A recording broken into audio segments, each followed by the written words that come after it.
இப்போ ரோஸ்னால் செஞ்ச இந்த சோப்பு.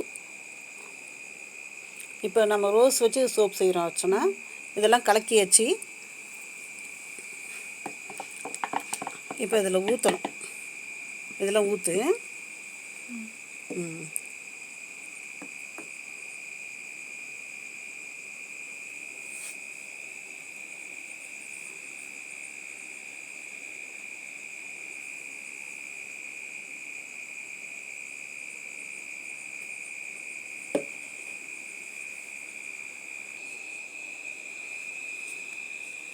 இந்த மாதிரி ரோஸ் இதழ்கள்லாம் இப்படி போடணும். இப்படி போட்டால் அழகாக இருக்கும் பார்க்குறதுக்கு.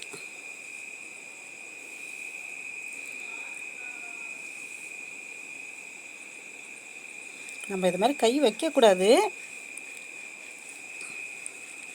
ஆனால் இப்படி போடுறதால அது ஒன்றாகாது. உடனே கை கழுவிக்கலாம்.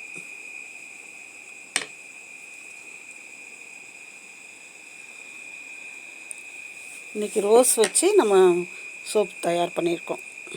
இது நல்லா காயட்டும்.